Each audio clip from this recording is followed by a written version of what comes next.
Hello everybody and welcome back to another episode of our 4th Age Total War Rohan campaign, where the goal is to meet our victory conditions without seeing any other factions eliminated. And in pursuit of this goal, we find ourselves once again south of the river Harnan in Haradrian territory. Off in the distance there, you can just see atop the hill the settlement of We are meeting an army outside the city, and the garrison is showing up as a reinforcement. So if we win this battle, we'll be able to take the city for ourselves from the Empire of Harad, and probably try to see if we can hold it, or more likely gift it to another faction that's kind of an underdog in the region, probably Far Harad.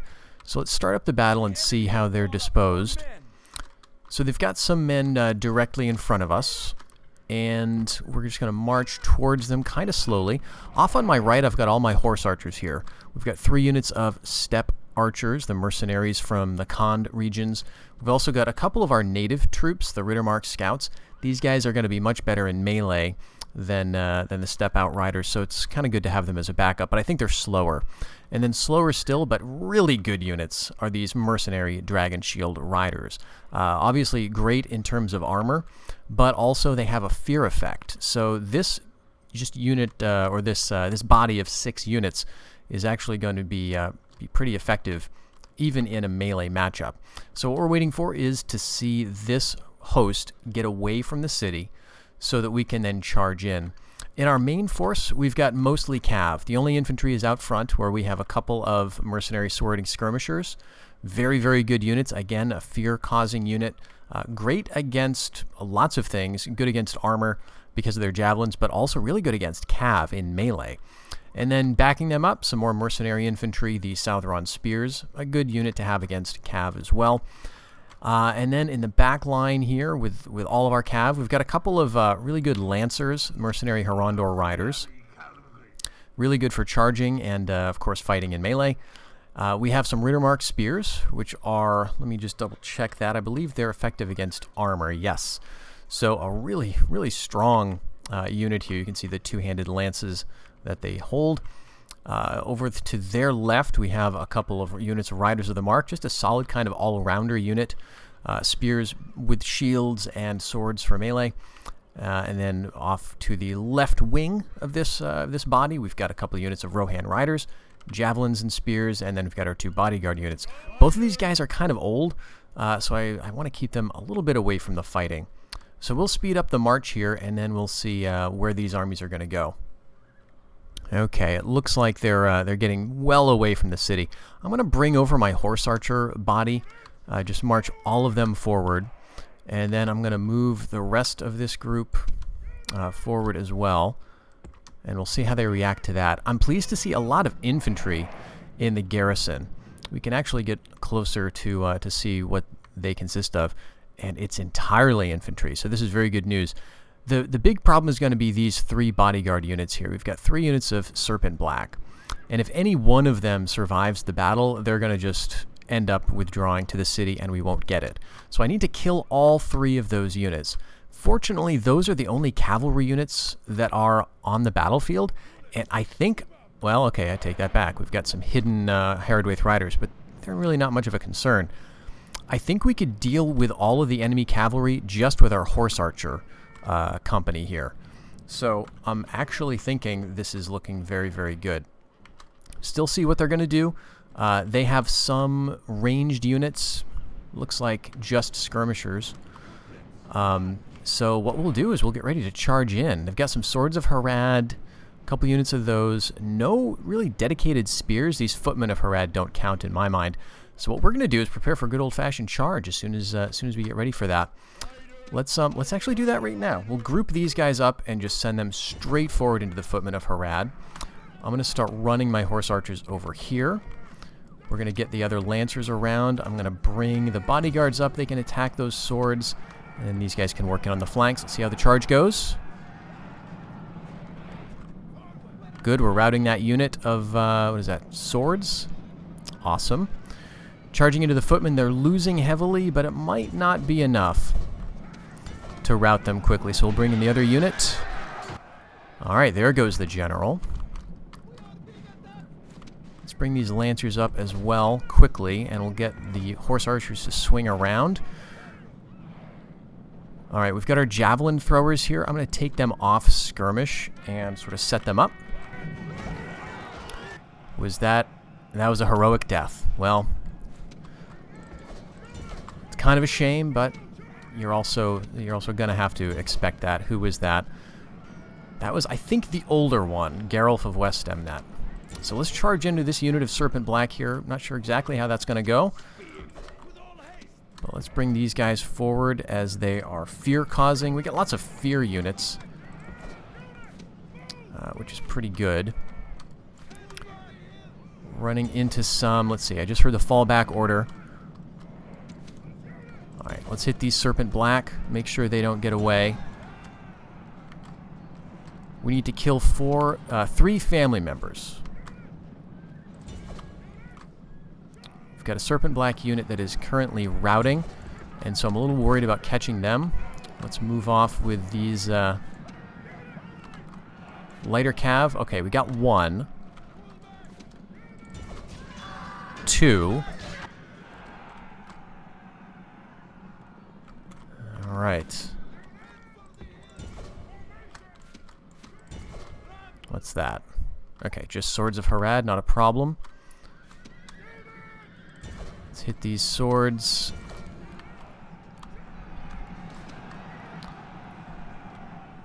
Alright, so I guess this is the only other general, and we'll have to catch him and beat him with these units, which are out of javelins. I think we can do it. How close are we to the battle edge? Pretty close. So I need to not make mistakes like clicking weird. But I think everything else is all wrapped up. Just chasing some guys off there. Jeez, we got to catch this one though. Come on. I don't think we're going to do it. Oh, jeez, that stinks. Yeah, let's continue the battle because we might...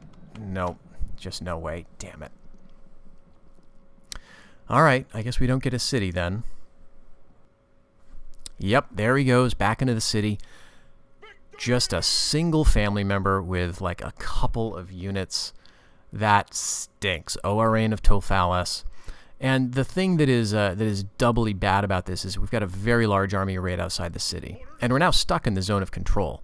I don't particularly want to put this settlement under siege, I guess, because I don't know. I'd rather not have to get into a situation where we're fighting this army. I mean, we may have to, but if we besiege it, we're definitely going to have to. And in fact, I can't even put it under siege with this army anyway. So the other thing is I don't want to put this army close because I'd rather not have the enemy attack the army that doesn't have a general, because this is the only family member I have left in the region. That means this is the only guy that I can use to get mercenaries. He is mature, and so I think he was the younger one of this fight. Geralf of West Emnet, I think, had been around since our first expedition in Harad. So this is the guy I picked up, and he didn't have gray hair when I sent him on this mission, but he acquired it quickly, so he's a little bit older than I anticipated, which is a shame. So I guess we'll leave those armies kind of where they are. Is there any point in recruiting mercenaries? I think maybe I should, since, while I have this guy, because who knows what's going to happen in the next battle, right? I don't think I can move any of these guys out of the army. Nope. So that's all we can do for the moment. Our army is largely intact. We did lose a few of these Rohan riders. But otherwise, we're looking pretty good. Yeah, some Rittermark spears got caught, or we just kept them in melee probably longer than we should have. We took out 2 of their generals, well, 3 generals. One of them was a captain. We came so close to getting But at any rate, let's look at what else we can do. Well, the answer is not much this turn. We've done a lot in the lead up to that battle, so we'll just end the season here and see what's happening. Okay, Harad wants a ceasefire. So you know what? Maybe let's try to get through diplomacy what we could not get through war, and grab a settlement from them. Now, the thing about getting a settlement diplomatically is that you do not get the option to enslave or exterminate or cast out, or however we've worded it in this mod to make it a little more lore palatable. you basically just occupy, which is really tough for public order. So if I wanted to hold a settlement, like Umbar, for example, it would be almost impossible if I were to get it diplomatically, because there would just be too many people in there who are not of my culture, and it would just take forever. So we want to get a settlement that we might not want to keep for ourselves. Might be one of those. I'm right there anyway. We could go for a ceasefire if they give us and then I could just give to, say, Far Harad. Let's see if we can do that. And let's just leave it as a blank request, because they want a ceasefire from us. Let's see if they want to do that. Okay, they want a lot of money for 12,480. How about I could consider giving them a little bit of money. I mean, let's go a lot lower. 4,000. Okay, they want 5,000. That's a lot more reasonable. That's less than half of what they were asking initially. Of course, this money is going to be used to essentially fuel their wars, against the other factions. But let's say 5,000. Okay, fine. I'm not going to quibble. Give me and there we go. And now we are not at war anymore.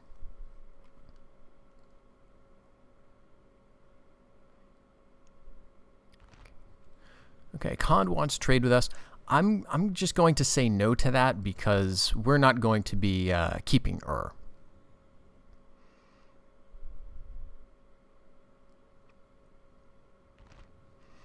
Okay, Far Harad wants an alliance and map information. You know what? Yeah, I'll take this. I would kind of like to get an updated map of Far Harad's. I don't think it's going to be very encouraging. Okay, we do have a candidate for adoption here, a youthful and energetic character.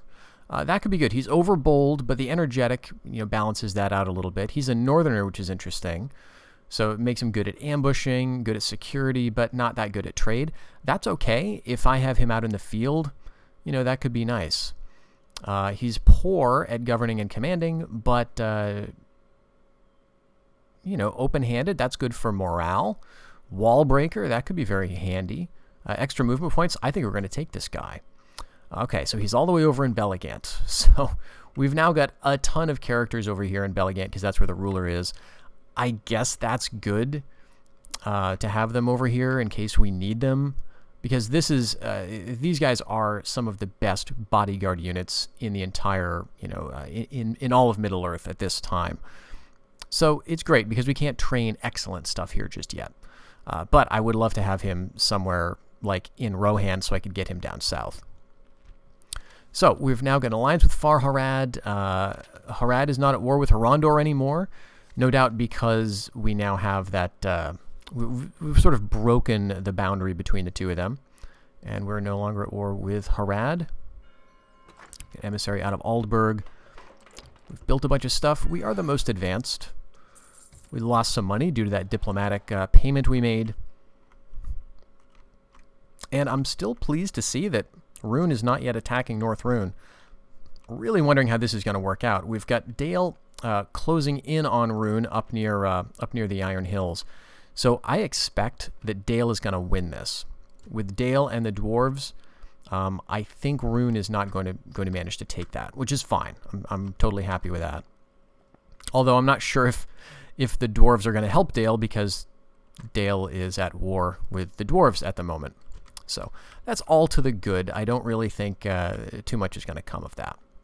So with our new acquisition in we have to figure out what we're going to do about this place. Fortunately, we have the movement points to completely get out of here. And the question is where we should set up.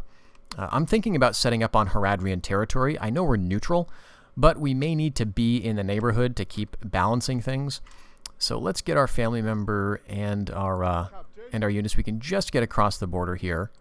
Move out! Out of move, sir! Captain, march! Ambush in place. Let's get off of the completely off of the border, and now we can get an emissary over to Far Harad, which has got an emissary right here. We could disband all of these units, I guess. And now we've got a completely empty settlement. So let's see what we can get out of it in terms of cash. Homeland Dominion would be nice. Trader, yeah, sure. Mustering fields we can destroy, and the consultation. We'll give this to Far Harad. I'm going to have, let's see, we'll give you the province. And we're going to attach some money to that as well.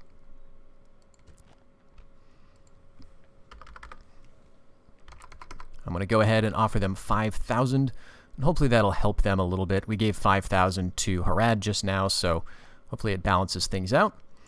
So now they have public order. We're not seeing any signs of a revolt here, which is good news. They don't have really that much here. They're going to get all these peasant types with very small unit sizes, a couple of mercs. But otherwise, they're not going to be in too great of a position, but at least it denies it to Harad, I guess.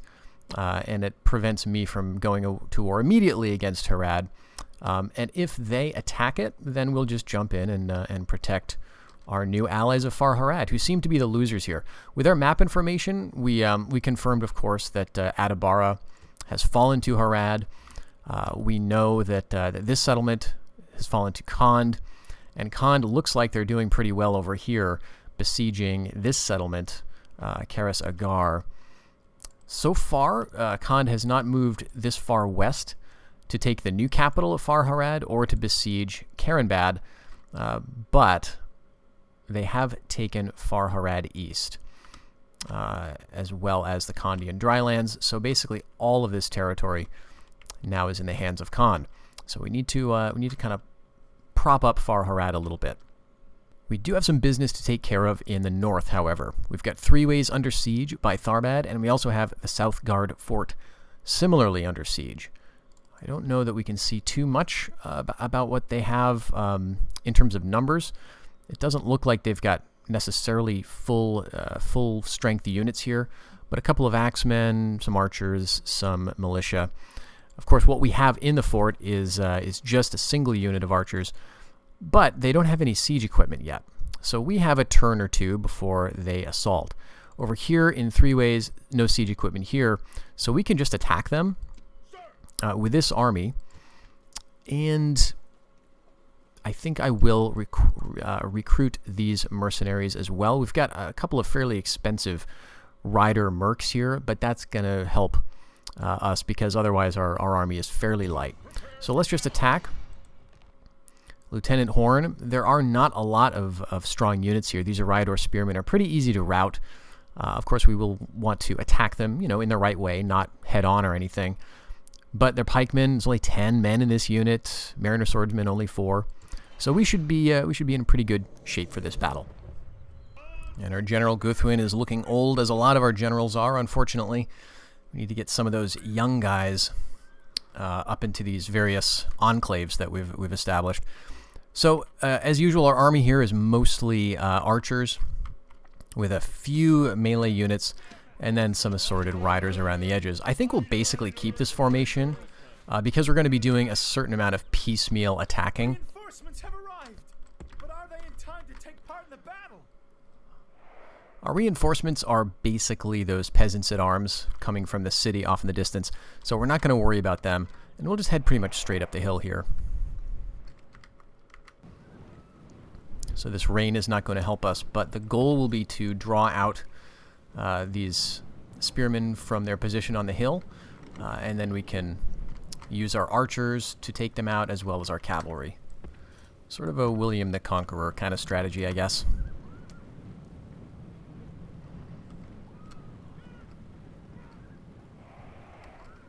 Alright, so here they come.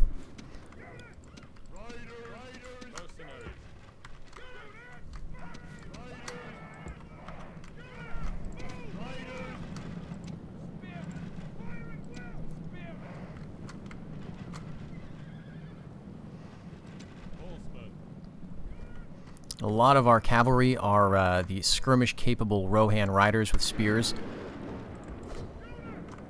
But we're going to wait to engage because we have a lot of archers, so we want to use up the arrows.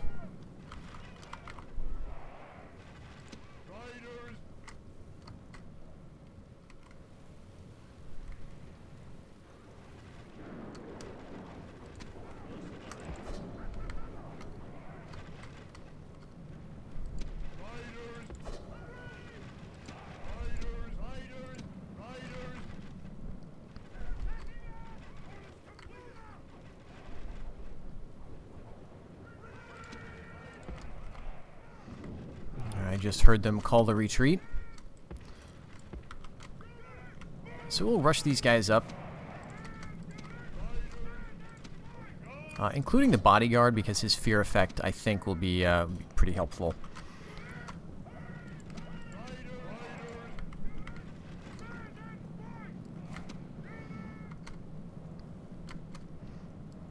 And with these units, I think we can push them into a rout pretty easily. The Ariador Spearmen are about as low tier as it gets. And they don't have a family member leading them, so they're not likely to have a lot of morale bonuses. Let's hit these Tharbad Militia, I guess, first. But they're already routing. Yeah, so we should be okay. I'd like to get these Ariador Spearmen into a chain route.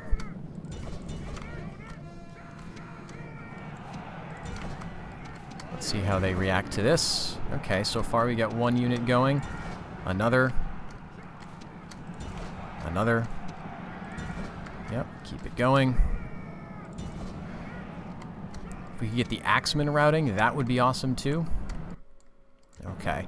They're just at the edge of the battlefield, but that was pretty good. We took out a lot of them. These are the kind of units that Tharbad is going to be training increasingly more of, because we've taken away their homelands. So they're basically limited to the more rural, underdeveloped provinces that they've expanded into.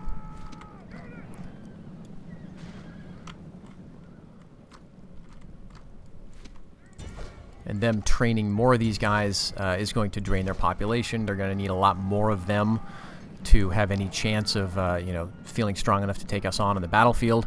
That's going to bleed their population even more. So it's going to be a negative feedback loop, or positive feedback loop, I guess. All right, a handy victory there. We did not take very many losses. The army is going back to Sarn Ford. Now, this could be an opportunity for me to take Sarn Ford. We've got 4 seasons for Fiefdom Dominion here.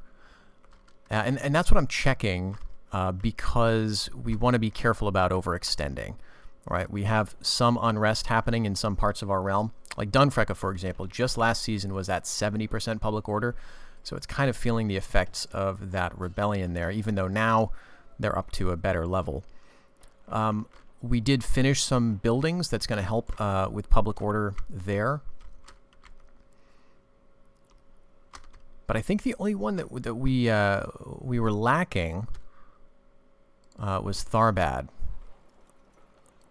Here we've finished, or we've actually held on to the original Dominion building of Tharbad, and I don't know that I want to destroy it yet, especially if we're going to take Sarnford, which we might do. I'm wondering what Tharbad is going to do in that case.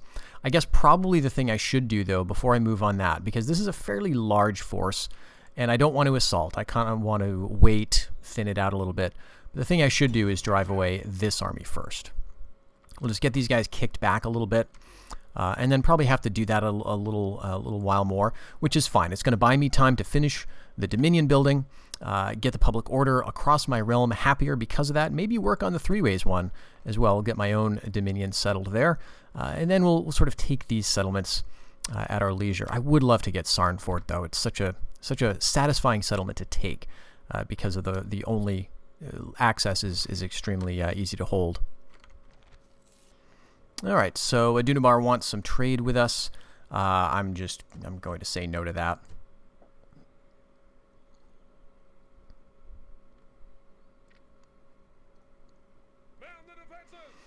Okay. So the Southguard Fort Siege has left of their own will, and then we've got a new siege happening up here. All right, that's fine. Let's just go and swat that away.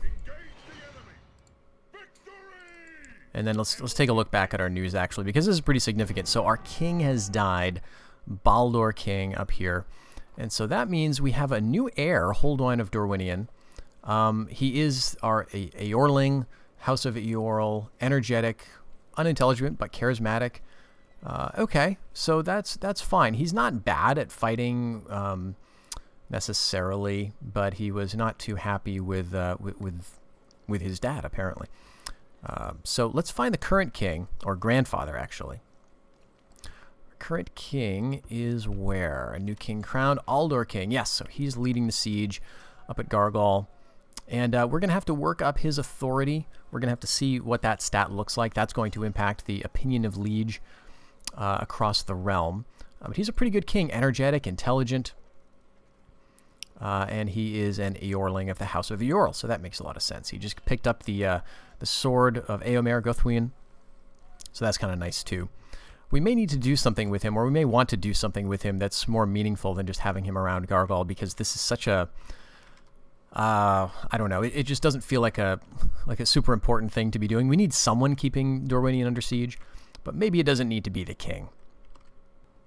But we did finish our market in Belligant, the Merchant Square, meaning we can now recruit scouts. So that'll help with our line of sight also against enemy agents that might be prowling around the area. Fortunately, things are looking pretty quiet up here. We do have Rune attacking the dwarves in Nerrig Zagil, so if they do take that eventually, as they might, we could get some pressure from the south. Let's, though, see what we might want to build here. We could go for hosting halls. That's going to give us some really nice units, really some basic stuff. We got some horse archers. We would get some foot archers that we can train.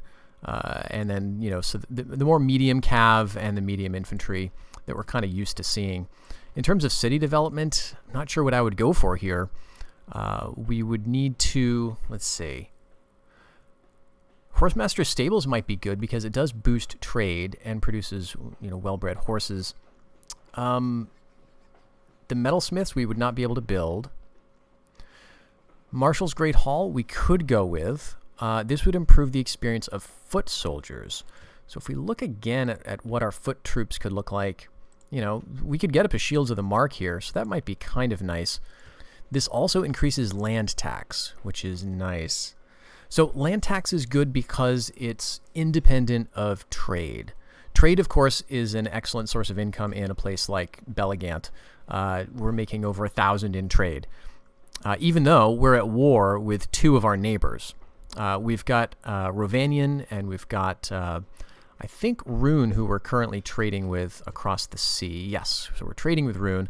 But if Rune goes to war with us, as they may, we're going to lose a bunch of that trade. So let's see what that would look like. Whoops, I did not mean to do that. Let's take a look at this trade summary scroll. Okay, so we're sea imports are from Raycoast, and the exports from Raycoast. So look at that. We're making like more than half of our income on trade with Rune currently. We're making some of our trade income on land trade from Rovanian, which is this settlement right here. And so if Rune, say, takes Nerrig Zagil and then goes to war with us, we're going to lose a massive amount of trade. So it might be better to work towards the land tax, the Marshal's Great Hall. Yeah, that might work. So that'll require a Hall of Song and financial, military, or open policy. A Hall of Song would, let's see, do we have that already? We've got a Hall of Drinking. We would go for a Hall of Feasts, which would get us our Rogue or Assassin, and then we would go up to the next level of that building, which is the Hall of Song. The nice thing about this, too, is that it increases the law. So that is actually pretty great. I might go this route, especially because we're going to be, obviously this is not going to be our capital. Our capital was, I believe, Dol Baran. Let's just set that back again. And take a look at our public order. This looks about right. So we get some plague happening in the Woldburg. But yeah, if we were to increase law here, that would be good because we are dealing with a lot of mismanagement. So I'm thinking about going that route. We just need to build a couple of buildings and then this. And trade, of course, we can work on anyway, but I think land tax and law, I think that's the way to go.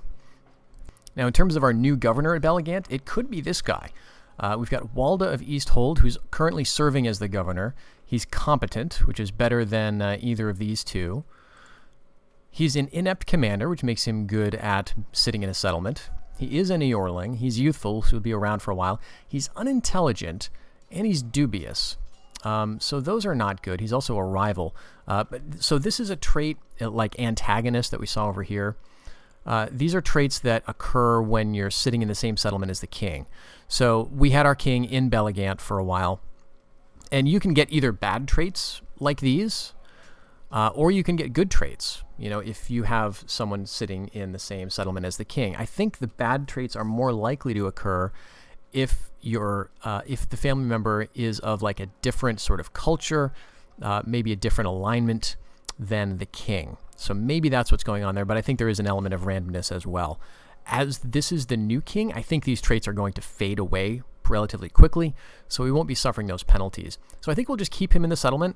He'll take up the governorship, and then we should be good. So I'm not going to lie, I'm a little worried about this army because it's pointed west, and I'm the only thing that's west. Now, maybe they're just headed back to Calenhad, but the AI tends not to like resupply or retrain units, so I'm not sure what they're thinking here. If we end up going to war with the Reunited Kingdom, that would really change the scope of the campaign and make my life a lot more difficult. So around Tharbad, I'm thinking I will get rid of the local fiefdom dominion here and work on my own. We've only got 3 seasons before Tharbad's is finished, and so that'll be enough time for us to get provincial pacification going. Public order is not too bad around here anyway, and so I think that'll be a good start. Can also work on things like our local trader at these 2 forts just to get the trade income up a little bit. And down south, we're not really at war with anybody down here. We're allied with Horondor. We are allied with Farharad now. And it doesn't look like Harad is besieging at the moment. So we may be good to just kind of keep an eye on things. On the other hand, it might be nice to start drawing things away, drawing Harad's armies away from Farharad. That would mean starting a war up again. But maybe instead what we should do is get our men in position to take advantage of opportunities like that. If we can get down in the south with one of these armies, and over here with, say, another one,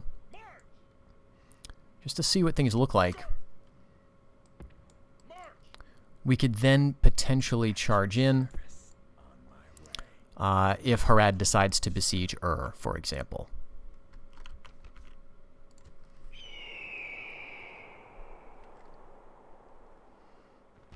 All right, Dunland is trying to get some cash out of us.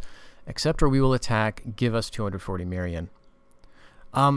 Okay, I'll give you some money. Are you going to attack me this turn anyway? Let's see how long that lasts. They probably hate me because I've been trespassing over their territory.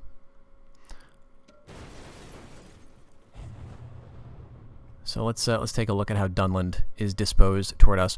We've still got this camp right outside the outpost of Dol Boran. It doesn't look like they're building up armies around us, but I have been moving reinforcements up into the north.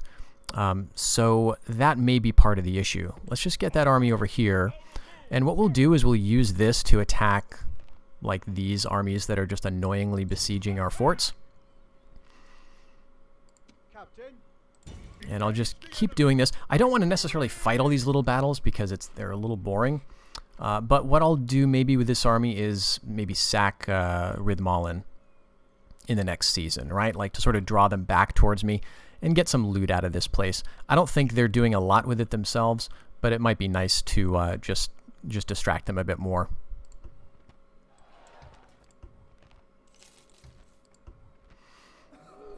And yes, we're notified of the plague. Finally, the message is caught up with it.